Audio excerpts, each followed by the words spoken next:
Hey, parents, this is Mr. Thrall. This is for Government and Economics, second semester, spring 2023. This is my contact information. The best way to get a hold of me is with the email address jthrall@greenville.k12.sc.us. There's a phone number as well if you want to call and leave a message, and I have a Remind 101 code for you as well. You can pause the video to write that down. Here are the Remind codes. These are specific for each class period. So whatever period your student is in, use that code. You can text that to 81010, or you can use the code without the @ symbol on the Remind app. I don't send a lot out on Remind, but it's good to be on there in case there is something that you might need to know.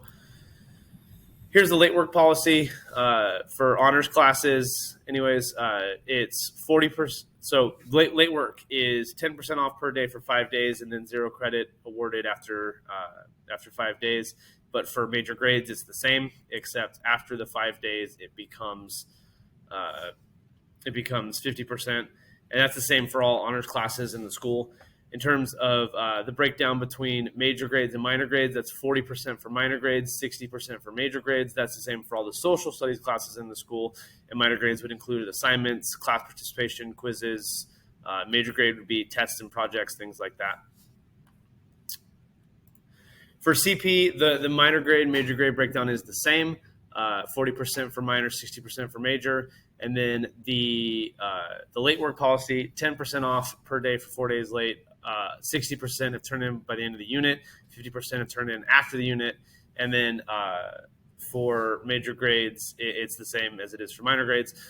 The only difference between CP and honors is that with CP, it doesn't become 0 if it's more than 5 days late. So we have a textbook, but we don't really use it very often. Mostly everything is on Chromebook.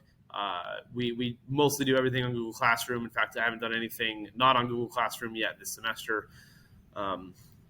It is important that your student shows up with a charged Chromebook ready to work so that we can not have to worry about that. This is the class structure. We have 9 weeks in a 9-unit class, or 9 units in a 9-week class. So we do 1 per week.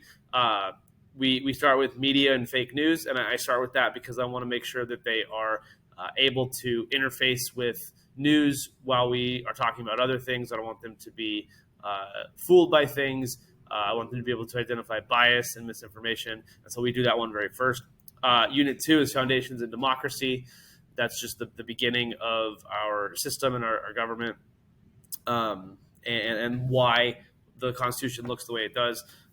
We have the New Nation and Federalism. That's sort of a history unit. We talked about the Federalist Papers, the Articles of Confederation, and then sort of a brief primer to the Constitution.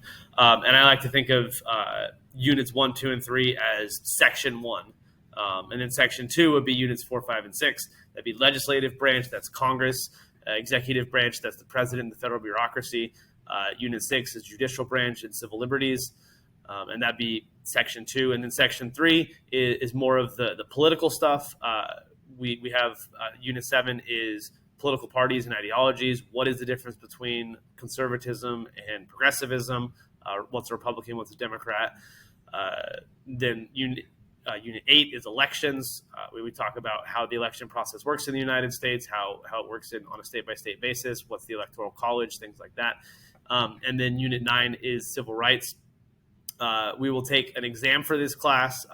The date for the exam is actually from fall. The exam we write before spring break, and spring break, I believe, starts on March 16th. So probably be about March 15th, March 16th, somewhere in there is when we'll take the exam.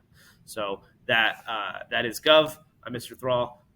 Please feel free to reach out if you need anything.